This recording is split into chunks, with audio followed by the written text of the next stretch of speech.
How many miles per gallon can you get in a gas-guzzling sports car?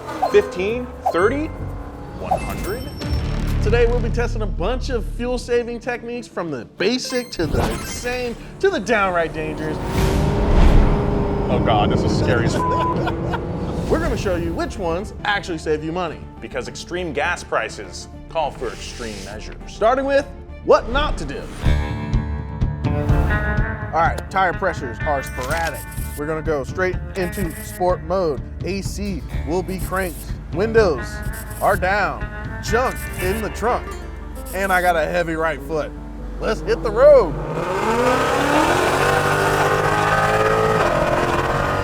God, that's so satisfying. To set a baseline, we've devised a 120-mile freeway route to test our MPGs. Unlike city driving, which has too many uncontrollable variables like stoplights and traffic, this will give us a consistent, real-world average to compare data as we run this route over and over.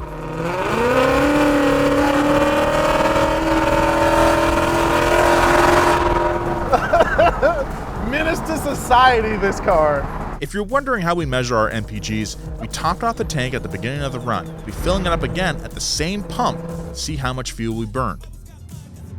All right, Nolan, what do you think my MPGs were on that first run? Okay, Mustang going 80 with a blown Coyote making like 660. I'm gonna guess 12. 12? I think 12. You will be shocked, Nolan. I got 18 to the gallon. What? Kind of crazy. That is crazy. That's. Yeah, modern cars are amazing. Yeah, they really are. They really are. Even though our gas guzzler didn't quite guzzle gas as bad as we thought, we still have a long way to go if we want to hit 100 MPGs. We'll be running the same exact route several more times with our various fuel-saving techniques, which brings us to level 1. So now that we've done our incompetent run with terrible air pressure, AC blasting while the windows are down, and a heavy right foot, I'm going to put the tire pressures to the proper spec so we can get a good baseline miles per gallon wise in its current setup.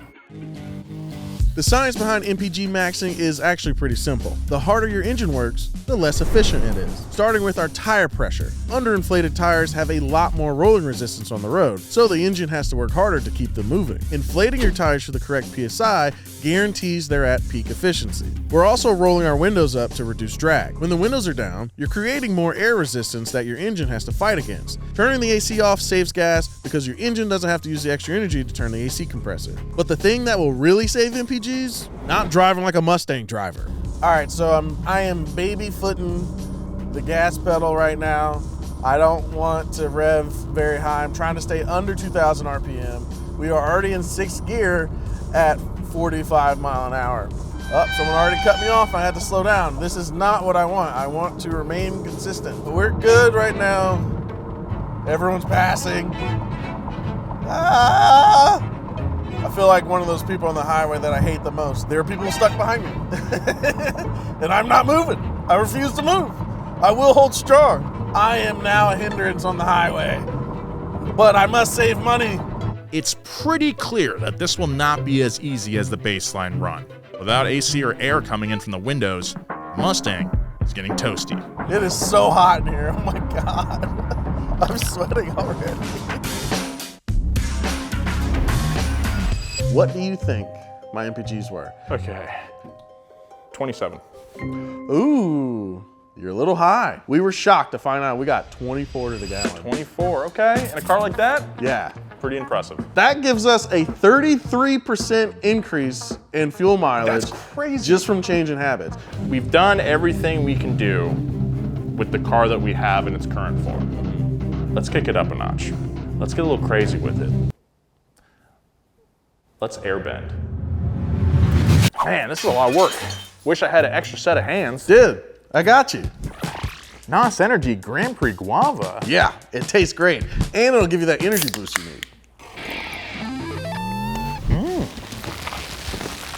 NOS Energy Grand Prix Guava packs a punch of guava and peach into one bold tropical flavor that fuels adrenaline junkies from the track to the street. It's great for long hauls or long days in the garage, helping you lock in and focus.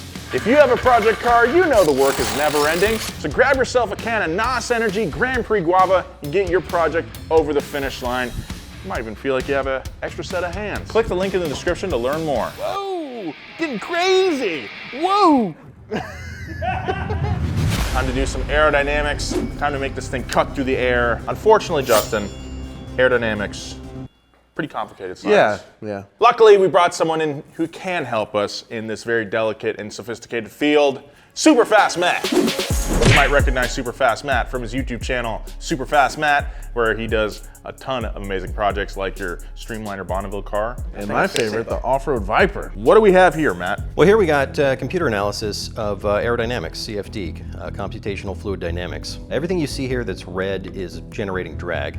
So you got up here at the front, you got pressure drag. That's sort of, you stick your hand out the window, pushes back. The wheels are churning up a whole bunch of drag there. Wheels are really bad. One really big thing you could do is do skinnier wheels, front and rear.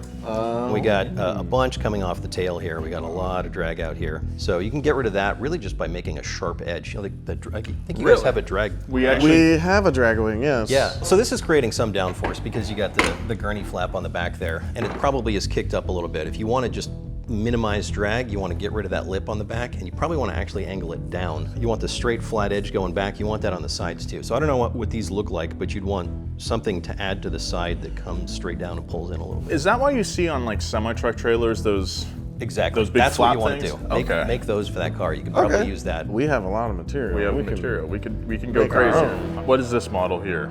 So here I covered up the wheels. I didn't change anything else, and that drops us from a drag coefficient of 0.314 to 0.305.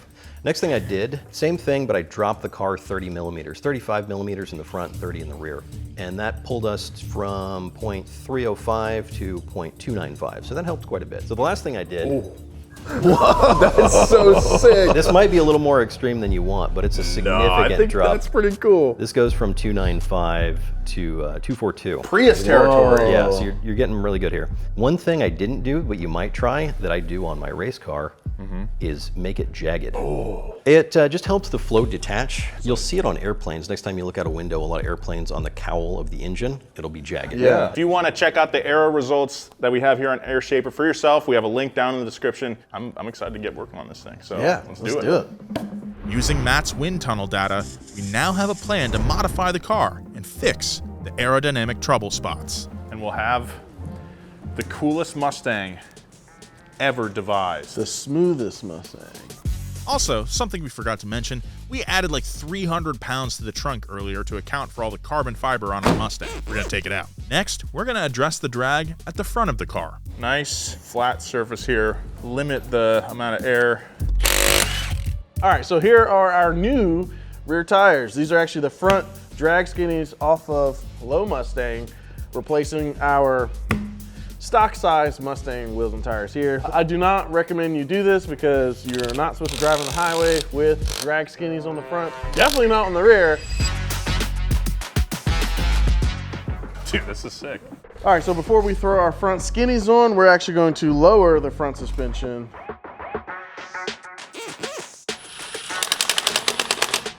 Good to go.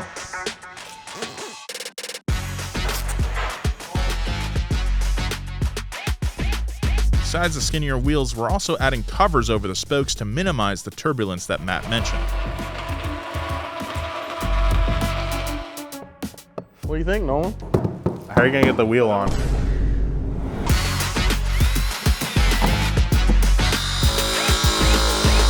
Oh yeah. This might be the next wave, dude. When gas is $13 a gallon, everybody's gonna wanna do this. Oh! And now, the last piece of the puzzle, a glorious, giant rear fairing.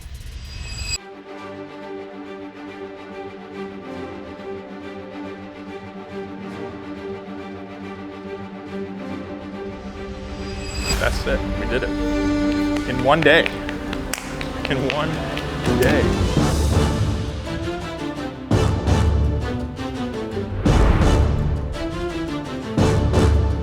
And we're back. Pump number 9, Santa Clarita, Grapevine. Time to do a baseline with our modifications to see how many miles per gallon we actually gain.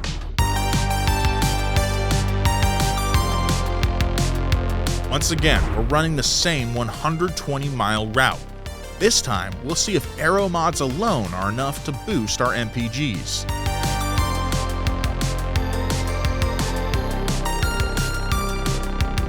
We're doing pretty damn good. We gotta hit 30 though.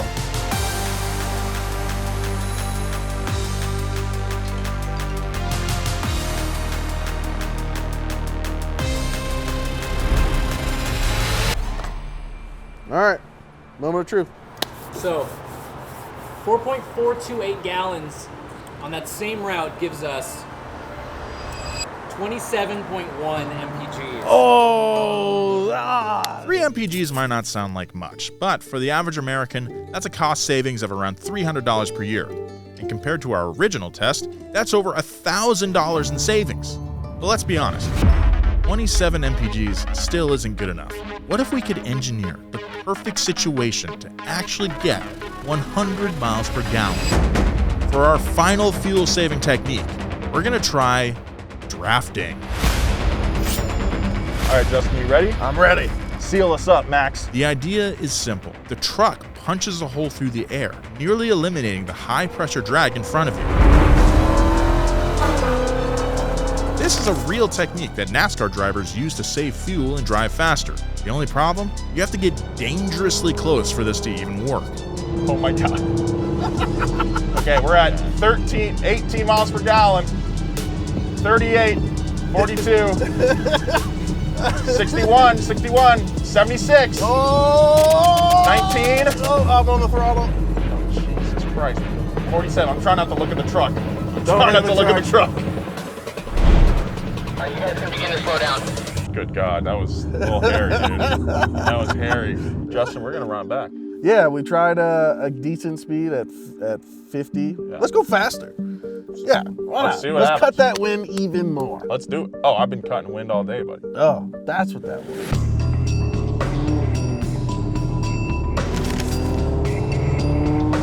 I'm good at 55. Yeah, 55. All right. 37, 45. Oh, Jesus, 50. 54. 56. All right, we hit like 56 at the highest on that one, I think. Copy that. Should we head back to base? Let's do it one more time. Let's just try like 40 miles per hour and see if we can get there. One last ride, 40 miles an hour, downhill, with a U-Haul protecting us from the headwind. This should be it. I'm not looking at the truck, not looking at the truck. I'm ignoring the truck. I'm guessing at this point. You are so close. 55, okay. 65. Jesus Christ. I can't get any closer. 99. Oh, I saw it. I saw it. ah, I saw 99.6. we did it. And we didn't crash. Yes. Oh. Woo. So can you get 100 miles per gallon in a 600 plus horsepower Mustang? Yes, but you have to be going downhill at 40 miles an hour with a rented U-Haul truck in front of you, negating all gas savings that you may have made. Thank you guys for watching. Check out this video we have on screen. Save a little money, drive a little slow. Keep your supercharger though. Yeah.